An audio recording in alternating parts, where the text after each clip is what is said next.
Olha, voltei, eu não gosto de fazer muitos vídeos em sequência, mas é importante falar do golpe que o Fachin está preparando no Lula, é urgente falar sobre isso. O Fachin, ele acabou de pedir para sair da segunda turma da STF, ele quer mudar para a primeira turma assim que o Marco Aurélio de Mello se aposentar, que vai ser em julho. E aí o Bolsonaro vai escolher um novo ministro para o STF e abre uma vaga na primeira turma e o Fachin quer mudar para a primeira turma. Só que o Fachin indo para a primeira turma, ele leva os casos da Lava Jato que estariam na segunda turma, eles vão com o Fachin para a primeira turma. Esse é o golpe para manter o Lula sob as rédeas do STF até o último momento. Eu vou explicar qual é o golpe do Fachin, mas antes um segundinho. Se você é Lula 2022, se inscreve no canal e curte o vídeo. Olha, é um segundinho, é de graça se inscrever no canal e você ajuda a oposição ao desgoverno Bolsonaro e ajuda a onda vermelha a chegar em 2022, porque a gente tem que eleger o Lula e uma maioria no Congresso, porque não adianta eleger o Lula e ele não ter ali quem lutar por ele no Congresso para aprovar as leis que o Brasil precisa. Então, você fortalecendo os canais de esquerda, são os canais de esquerda quem vão puxar voto para os deputados, para os senadores, para os governadores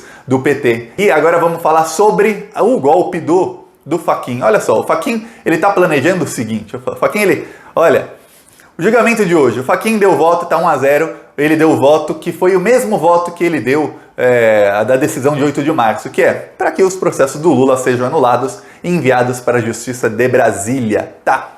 O Merval Pereira da Globo, nas últimas 2-3 semanas, começou a pressionar o Fachin a mudar o voto dele. O que o Merval queria? Que os processos do Lula fossem restabelecidos para Curitiba e aí teria um problema nisso que o Merval falou, porque aí o Lula não poderia ser candidato porque ele tem a condenação do sítio de Atibaia, outro golpe contra o Lula da Lava Jato. Só que tem uma coisa, todos os recursos do Lula no caso do sítio de Atibaia acabam parando no STF. Em algum momento o STF iria restabelecer os direitos políticos do Lula, a segunda turma faria isso. Porém, se os casos do Lula... e aí tem um outro problema. A suspeição do Moro no caso do Triplex poderia ser estendida para o caso do sítio de Atibaia no futuro e o Moro continuaria sendo visto como um juiz ladrão.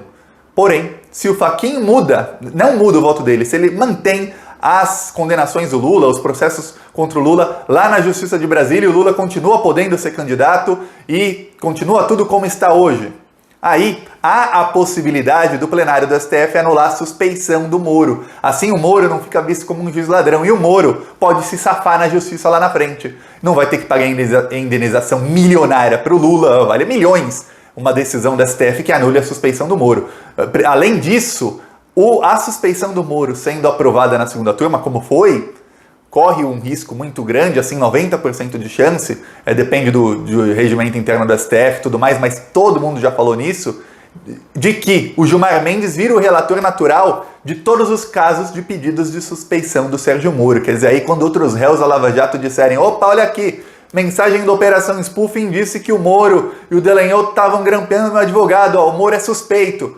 O Gilmar Mendes, como relator, não precisa levar para a turma votar, ele pode simplesmente decidir ele mesmo, monocraticamente. Para piorar, já havia 3 votos dizendo que o Moro era suspeito em um caso, então nos outros a chance maior é que iam passar o trator em cima do Moro, e aí até com o Cássio Nunes, porque o Cássio Nunes, no caso do Lula, ele inventou uma desculpa para dizer que não. Nos outros, pode ter certeza, os outros o Bolsonaro não tem interesse, então nos outros ele ia contra o Sérgio Moro. Então a coisa estava feia para o Fachin na segunda turma.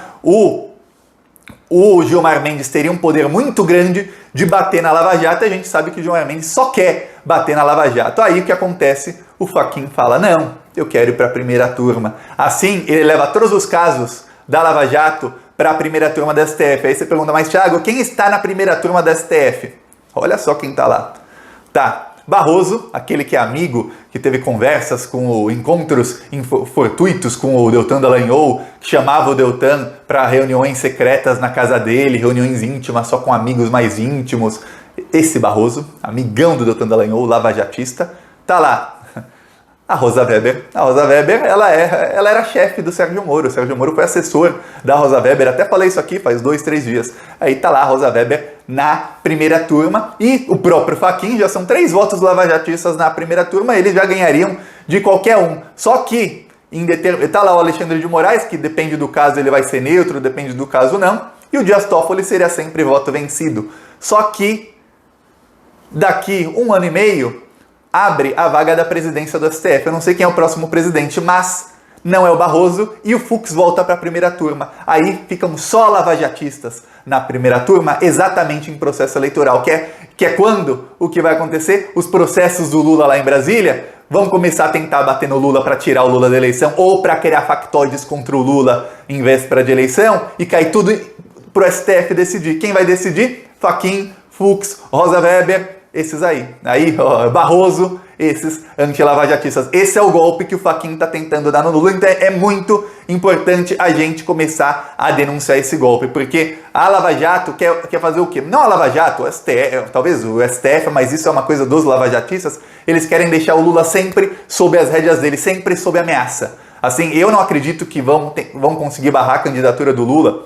Se não for hoje, não conseguem mais. E tudo indica que não deu para o Merval Pereira, não deu para a Globo. O Lula vai ter a candidatura dele, os direitos políticos deles vão continuar restabelecidos. A dúvida é se, com os direitos políticos do Lula restabelecidos, o STF vai ter que votar sobre a suspeição do Moro, que é o julgamento da suspeição do Moro na segunda turma. Valeu ou não valeu?